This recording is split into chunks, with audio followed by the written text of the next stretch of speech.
Fala galera, eu sou o professor Reginaldo Filho, sejam todos muito bem-vindos ao meu canal. Hoje a gente vai trocar uma ideia sobre logaritmos. Muito obrigado você que ajuda o meu canal a crescer, clicando no gostei, se inscrevendo se ainda não for inscrito, compartilhando o vídeo com toda a sua galera e deixando aqui embaixo o seu comentário, o que ajuda muito no engajamento orgânico do vídeo. É muito difícil um canal como o meu, voltado para a educação, crescer aqui no YouTube. E eu não poderia deixar de agradecer o seu apoio nesse sentido. Muito obrigado de coração, e se você já é inscrito no meu canal aqui no YouTube, eu te convido a me seguir nas redes sociais que aparecem aqui no canto esquerdo do seu vídeo. Por lá eu lanço conteúdos exclusivos e a gente interage mais de perto. Dito isso, bora! Para a gente falar de logaritmos, é necessário que você já saiba bem potências. Por exemplo, eu vou propor aqui o fato de que 3 elevado a 4 é igual a 81. Isso aqui é 3 vezes 3 vezes 3 vezes 3. O resultado final dessa multiplicação dá 81. Eu posso pegar o fato de que 3 elevado a 4 é igual a 81 e escrever como log de 81 na base 3 igual a 4. Isso aqui nos diz que em uma potência cuja base é 3 e o resultado final é 81, eu preciso ter nessa potência um expoente 4, para que assim as coisas aconteçam.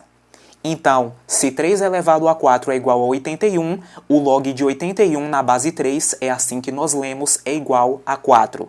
Quanto às nomenclaturas associadas a esse assunto, a coisa também é bem fácil.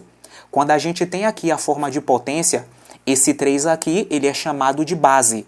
Então, na forma logarítmica, nós vamos chamar esse 3 também de base. O 81 que está aqui em cima, nós vamos chamar ele de logaritmando. Ao passo que esse 4, o resultado final aqui da operação, ele vai receber o nome do assunto que estamos trabalhando. Nós vamos chamá-lo de logaritmo. Grava bem essas nomenclaturas que a gente vai usar elas muito daqui para frente, certo? Diante de tudo que a gente já aprendeu até agora, se eu proponho o log de 49 na base 7, você entende que isso aqui está nos perguntando quem é o expoente que eu devo ter em uma potência de base 7 para que o resultado final dessa operação seja 49. Vamos usar o nosso conhecimento básico de potências e lembrar que 7 elevado a 2 é igual a 49. Então, o log de 49 na base 7 é nada mais nada menos do que 2. Sobre os logaritmos ainda, algo muito importante de se pontuar é a condição de existência. Você vai dizer, como assim, professor, condição de existência? Observe que se eu proponho aqui o log de 3 na base 1, na realidade essa estrutura está nos perguntando quem é o expoente que eu devo ter em uma potência cuja base é 1 para que o resultado final dê 3. E a resposta, simples, fácil e rápido, é que isso não existe. Porque toda vez que eu tenho uma potência de base 1, para qualquer expoente o resultado vai ser 1. Se eu tenho 1 elevado a 2, isso é 1. Se eu tenho 1 elevado a 3, o resultado é 1. 1 elevado a 4 também é igual a 1 e assim sucessivamente. E é por causa de situações como essa que nós temos que falar de condição de existência para logaritmos. Eu posso anunciar isso dizendo que o log de x na base y, por favor, não se assuste com a utilização das letras x e y, simplesmente elas representam aqui números quaisquer. O x representa qualquer número que ocupe a posição de logaritmando. O y simplesmente representa qualquer número que ocupe aí a posição da base. Para que o log de x na base y, quaisquer que venham a ser os valores de x e de y, isso aqui tenha um resultado real, o x, ou seja, o meu logaritmando deve ser maior que 0, deve ser um número positivo. O meu y, isso significa a minha base, deve ser um número positivo, maior que 0, e a minha base, representada aqui pela letra y, também deve ser diferente de 1. Para que um logaritmo tenha resultado real, ele deve atender essas condições. Logaritmando positivo e base positiva e diferente de 1. Por isso que aqui, log de 3 na base 1, nós não tivemos resultado real. Observe que aqui o número que ocupa a posição de base, ele é 1. E na condição de existência nós temos que essa base tem que ser positiva e diferente de 1. Se liga aí nesse detalhe que é muito recorrente a gente precisar disso para resolver questões de vestibulares. Bora continuar. Vamos fazer um exercício para colocar em prática tudo o que foi aprendido até agora. Bora! Calcule o valor dos logaritmos abaixo. Letra A. Quem é o log de 16 na base 2? Isso seria, em uma potência cuja base é 2, que expoente eu devo ter para que o resultado final dessa operação seja 16? Vamos lembrar que 2 elevado a 4 é igual a 16. Portanto, o log de 16 na base 2 é igual a 4. Letra B. Quem é o log de 64 na base 4? Significa, em uma potência cuja base é 4, que expoente eu devo ter para que o resultado final seja 64? Vamos lembrar também que 4 elevado a 3 é igual a 64.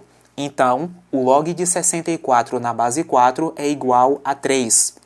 Professor, e se eu não souber de cabeça essas potências, eu faço o quê? Você faz a fatoração do logaritmano. Se você não consegue enxergar um número como potência de outro número, você está precisando assistir a minha aula sobre radiciação. Eu ensino esse procedimento lá, ok? Eu disse que para entrar aqui nessa aula legal, a gente já tinha que saber bem potências. Vamos para a letra C. Letra C, log de 1/3 na base 3. Aí você vai dizer, professor, como é que eu vou saber o expoente que eu devo ter em uma potência de base 3 para que o resultado final dê 1/3? Se você não souber isso aí de cabeça, não imaginar isso de bate-pronto, é só considerar esse tal expoente como sendo um número desconhecido. E números desconhecidos na matemática nós podemos representar por meio de uma letra. Eu vou ter então 3 elevado a um número x, é o número que eu quero descobrir, e o resultado final dessa potência tem que dar 1/3. Esse 3 que está no denominador da fração 1/3, eu posso escrever ele como sendo 3 elevado a 1. 3 elevado a 1 é o mesmo que 3. Aí eu vou ficar com 3 elevado a x igual a 3 elevado a menos 1. Esse 3 elevado a 1 que está aí no denominador subiu e o expoente ficou negativo. Se você não entendeu isso, está precisando assistir a minha aula sobre potenciação. Eu explico tudo sobre expoentes negativos nessa aula. Então eu fico aqui com 3 elevado a x igual a 3 elevado a menos 1. Se eu tenho que uma potência é igual a outra e elas têm bases iguais, elas precisam ter também expoentes iguais. Esse expoente x, então, deve ser igual a menos 1, para que 3 elevado a x seja igual a 3 elevado a menos 1.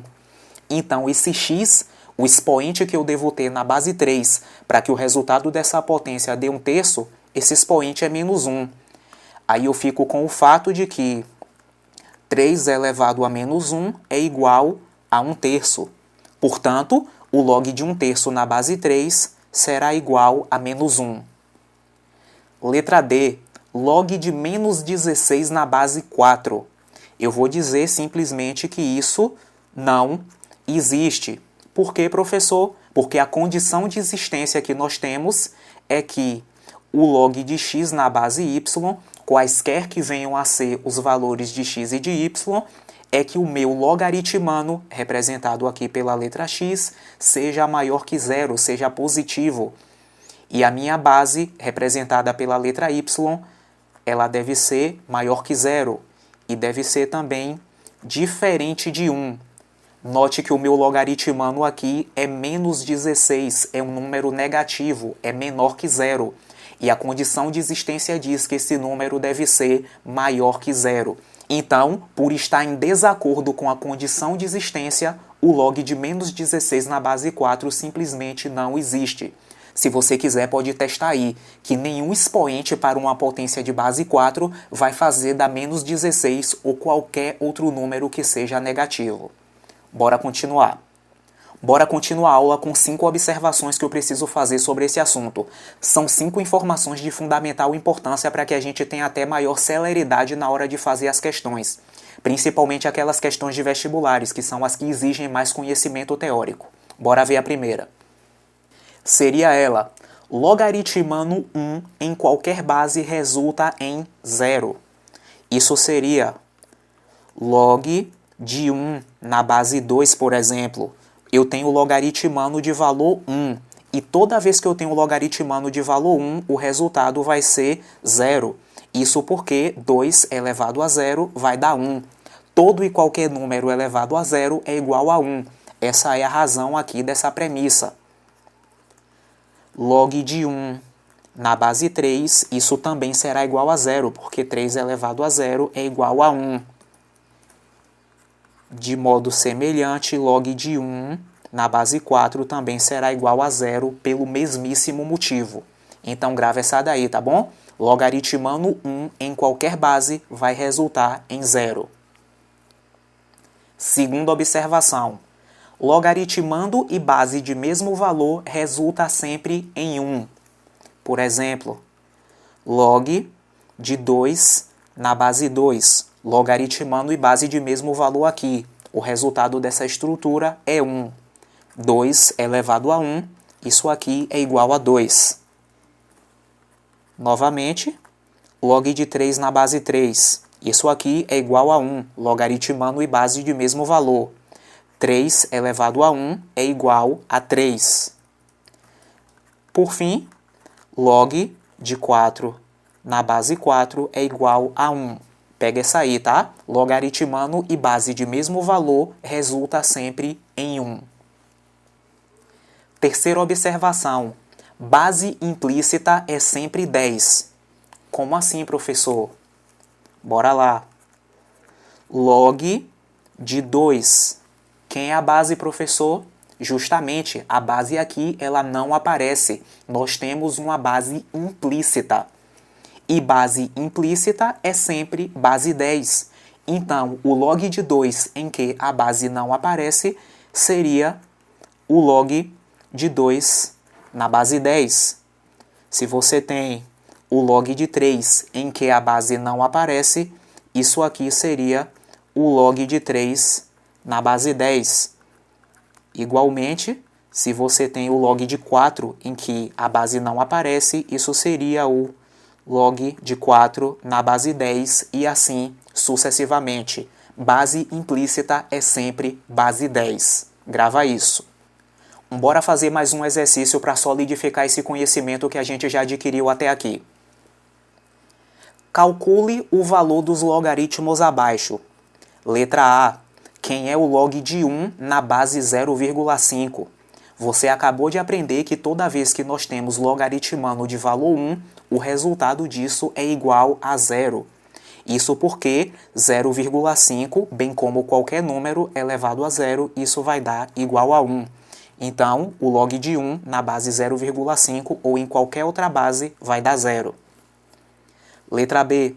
Log de raiz de 2 na base raiz de 2. Isso aqui vai dar igual a 1. Você acabou de aprender que toda vez que nós temos uma estrutura com logaritmando e base de mesmo valor, o resultado disso é igual a 1. Raiz de 2 elevado a 1 vai resultar em raiz de 2. Letra C. Log de 10 e a base não aparece. Toda vez que nós temos base implícita, a base é igual a 10. Então, esse log de 10 aqui, em que não aparece base, é a mesma coisa que log de 10 na base 10. E nós temos logaritmando e base de mesmo valor. Toda vez que isso acontece, o resultado é 1. Letra D. Log de 1 na base 9. Toda vez que nós temos logaritmando igual a 1, o resultado é igual a 0. Porque 9 elevado a 0 dá igual a 1. Letra E. Log de 1. Não aparece base. Toda vez que a base não aparece, na realidade a base é 10. Então, isso aqui vai ser log de 1 na base 10. e log de 1 para qualquer base, isso aqui será igual a 0. Por fim, na letra F nós temos o log de menos 1 e não aparece base. Toda vez que a base não aparece, nós temos base 10. E aqui, o resultado disso, nós vamos dizer que não existe. Por quê, professor? Por causa da condição de existência de um logaritmo.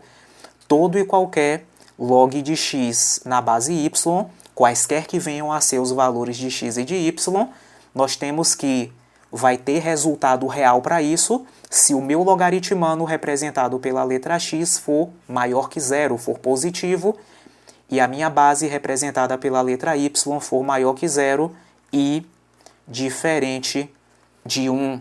Perceba que eu tenho o logaritmano aqui, menos 1, é um número negativo, menor que 0. Portanto, esse logaritmo aqui não existe, em virtude de estar em desacordo com a condição de existência para os logaritmos.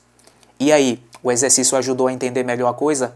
Se ficou dúvida, usa o espaço aqui embaixo dos comentários. Vai ser uma honra interagir com você. Bora continuar a aula agora que eu preciso fazer mais 2 observações. Quarta observação.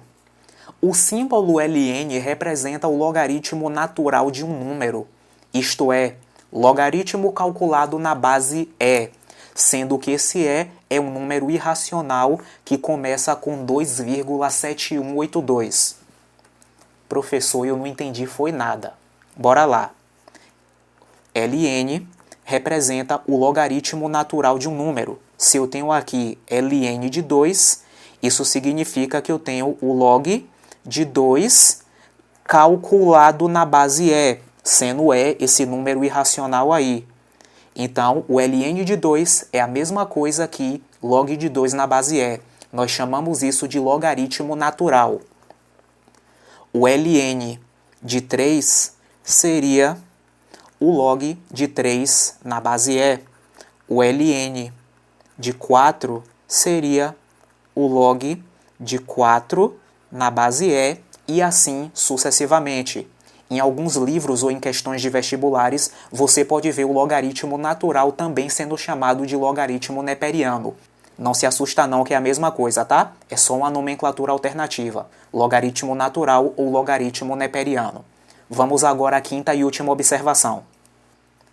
Na verdade, essa quinta e última observação se refere a uma circunstância muito recorrente nas questões de vestibulares e também nas avaliações que a gente faz na escola. Os professores, eu me incluo nesse meio também, amam cobrar esse tipo de situação aqui nas provas. Fica ligado se você é meu aluno, tá bom? Vai cair na minha prova. Eu estou me referindo a situações em que nós temos potências em que o expoente é um log de base igual à base da potência. Professor, eu não entendi nada, chega a dar um nó na cabeça. Vamos lá então. Por exemplo, eu tenho aqui uma potência de base 2 e o expoente é um log. Então, o meu expoente aqui vai ser um log. E a base desse log é igual à base da potência. Então, a base desse log aqui tem que ser 2 também, porque a base da minha potência é 2. O logaritmando eu vou supor aqui 5. Então, eu tenho aqui a potência 2 elevado a log de 5 na base 2. Toda vez que eu tenho isso aqui, eu posso cortar a base da potência com a base do log. E quando eu corto a base do log, eu corto ela com o log com tudo. Fica apenas o 5 como resultado aqui desse corta-corta. Então, 2 elevado a log de 5 na base 2 fica apenas 5. Simples assim. Outro exemplo. 3 elevado a log de 16 na base 3. Observe aqui que nós temos uma potência em que o seu expoente é um log. E a base do log é a mesma base da nossa potência.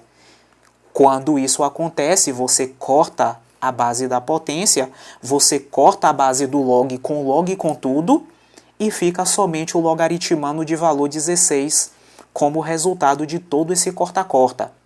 Pega bem isso aí que, como eu disse, isso cai muito em prova. E para provar o que eu estou falando, nós vamos fechar a aula de hoje resolvendo uma questão que foi da Escola Preparatória de Cadetes do Exército do ano de 2015. Bora ver ela. Fazendo x igual a ln de 5, temos que y é igual a e elevado a x menos e elevado a menos x igual a sobre b. A pertence aos números inteiros e b pertence aos números inteiros não nulos. A e b são primos entre si. Logo, a mais b é igual a... Professor, chega a dar um nó na cabeça, eu não entendi foi nada. Bora lá. A questão está querendo saber o valor dessa soma a mais b. Para isso, ela nos deu algumas informações. Vamos ver uma por uma. X é igual a ln de 5. Bora trazer isso aqui para fora. X é igual a ln de 5. A gente sabe que o ln de 5, o logaritmo natural de 5, é nada mais nada menos que o log de 5 calculado na base e. Então a gente guarda essa informação aqui e bora ver as outras. Eu tenho que y é igual a essa expressão aqui, que é igual também à divisão a sobre b.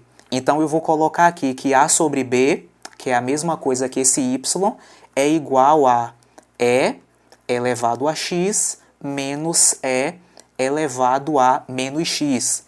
Não esquece que o objetivo da questão é encontrar o valor da soma a mais b. Bora se ligar nisso. A sobre b é igual a e elevado a x menos 1 sobre e elevado a x. Isso aqui eu posso bem que escrever dessa forma, certo? Se não entendeu isso é porque você precisa assistir a minha aula completa sobre potências. Eu falo sobre isso lá. Então, a sobre b é igual a e elevado a x. Quem é x mesmo? Log de 5 na base e. Então, eu posso substituir isso aqui. Menos 1 sobre a mesma coisa, e elevado a x, que é e elevado a log de 5 na base e. Eu tenho aqui uma potência cujo seu expoente é um log, que a base do log é igual à base da potência. Então, eu corto a base da potência, que é o e, com a base do log, que é também. Quando eu corto a base do log, eu corto com log com tudo. Vai ficar apenas o logaritmando 5 como resultado de todo esse corta-corta. Eu vou fazer a mesma coisa aqui embaixo. Eu vou cortar a base e da potência com a base e do log. Vou cortar a base e com log com tudo. Vai ficar apenas também o 5 como resultado de todo esse corta-corta. Eu vou ter que a sobre b é igual a 5 menos 1 sobre 5. Então, olha só que coisa linda que isso fica. A sobre b é igual a 5, só que esse 5, estrategicamente, eu vou escrevê-lo como 25 dividido por 5, que é a mesma coisa que 5, menos 1/5. Eu fiz isso porque eu tenho aqui uma subtração envolvendo fração. Isso fica muito mais fácil quando eu tenho denominadores iguais. Já me poupou aí o trabalho de fazer o MMC.